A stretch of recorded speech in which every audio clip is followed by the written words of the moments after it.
Welcome to the world by 2030. I'm Gerd Leonhard and Anton Musgrave. Artificial intelligence, intelligent automation, robotic process automation. What is the world of business in the future impacted by AI? Just to define AI one more time, data and information turned into knowledge. Demis Hassabis' DeepMind. What is generative AI is the same idea, data and information turned into content. Now we have many companies around the world saying they want to use AI to be more efficient, to bring up productivity, to maybe decrease the workforce, to increase margins. And this is a really big question. Is this going to work? And what is the best advice? So let's start there. Good. It's interesting you asked the question, it's productivity and optimization of work process, cost, profit, etc. All internally looking metrics, right?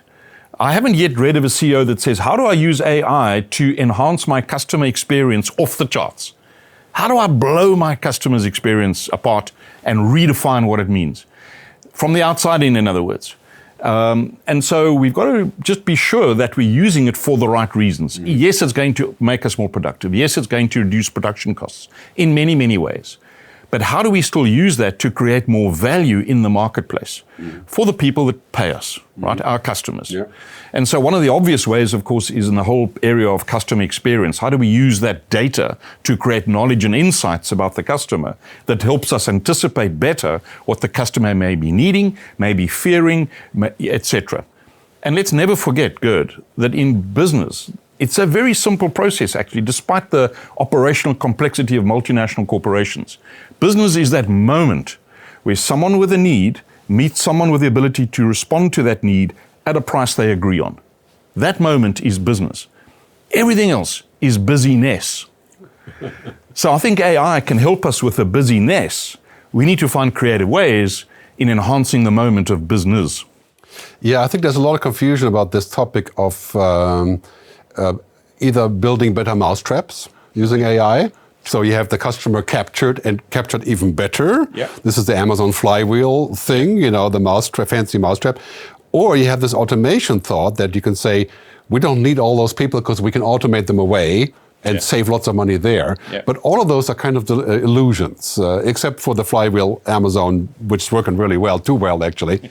But so we have this obsession with using technology to essentially cut to the chase and make things more beneficial, more efficient and so on. But the reality of all of that is, in the end, you have customers that are engaged, that have relationships, that have trust. And many of these things can't be easily automated with technology. So when we use technology as a tool, we essentially create better throughput and better effort and better service, and then we can do other things. So the thing that we're seeing right now mostly is actually not AI, it's artificial intelligence, the other way around, intelligent assistance, I call it IA. And that is 98% of what we're going to see in the next 5 years. Yeah. And I think this is where companies need to look to say, we had stupid software, stupid machines, stupid systems, bad data.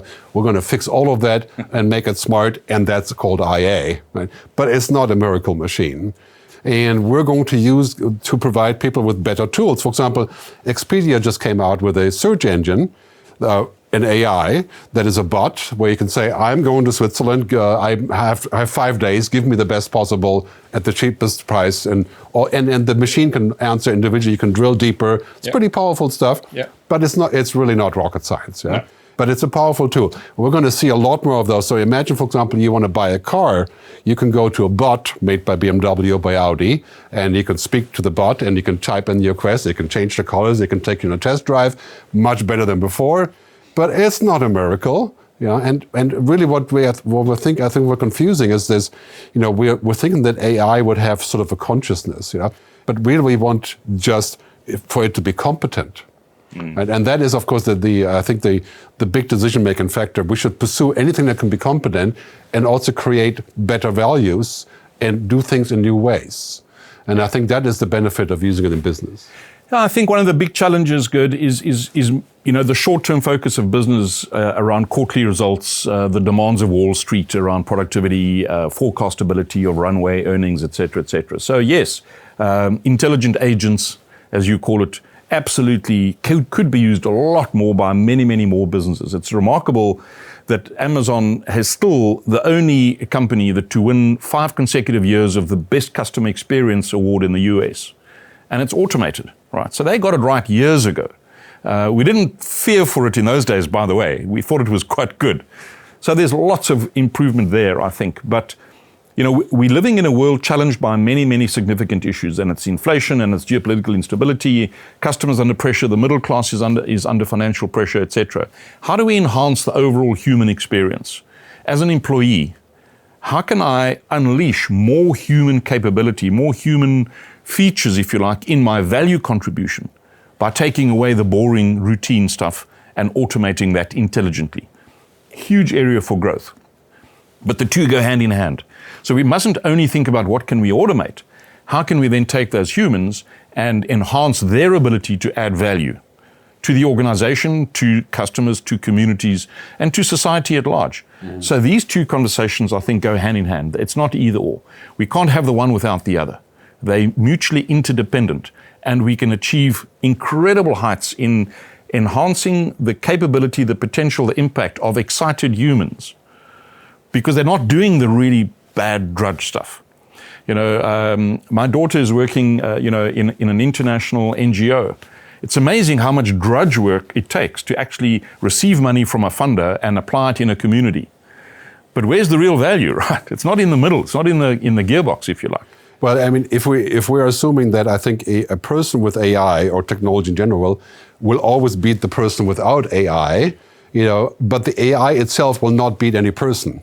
I think then we have the key to the future in business. I'm going to equip these people with better means, and they're going to get smarter. They'll have more time for themselves, maybe. Maybe the drudgery is gone, the commodity work, the donkey work, so to speak, can be outsourced.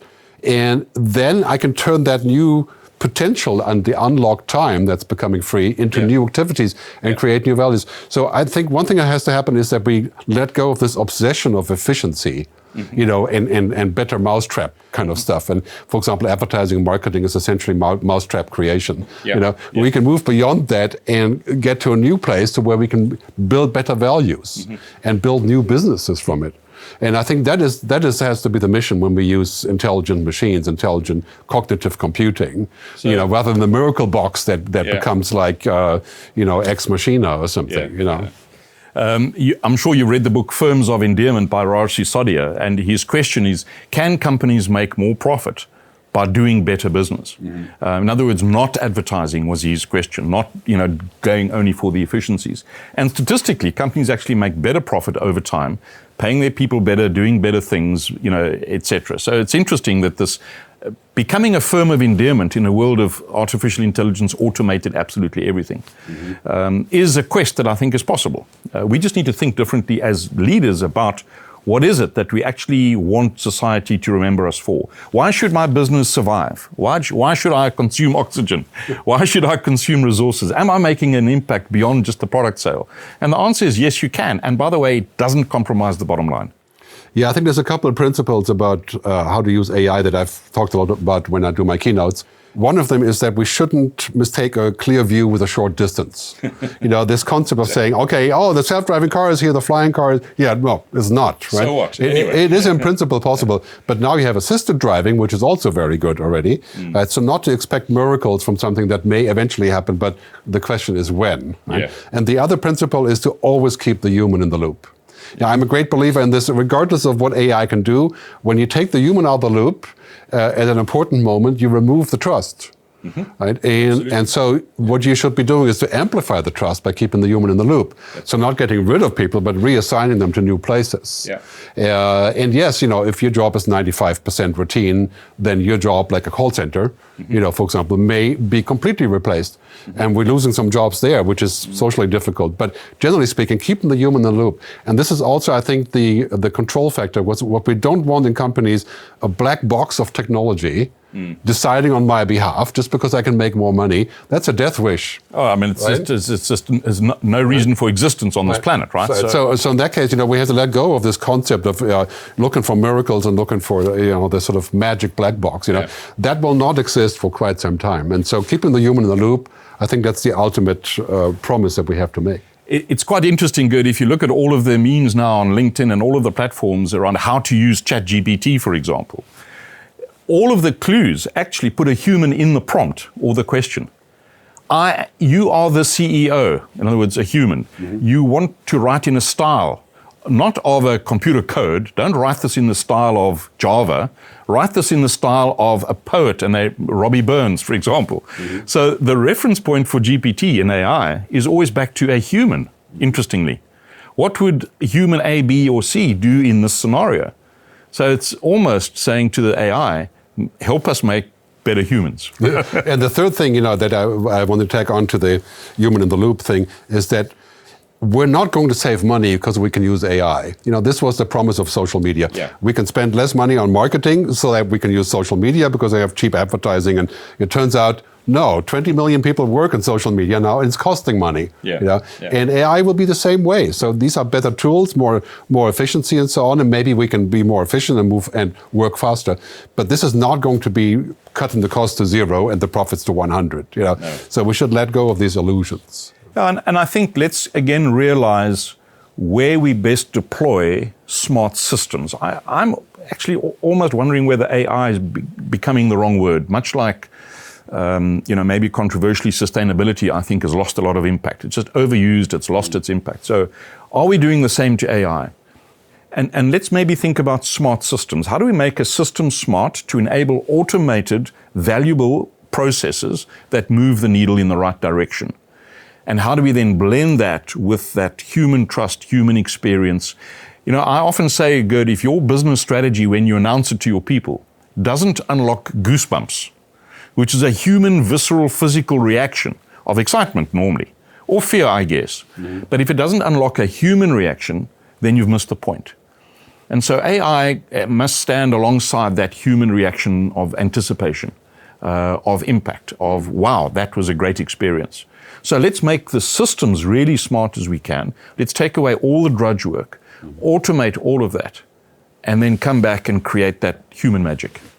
Like I said in my book, 8 years ago, embrace technology, but don't become it. That's right.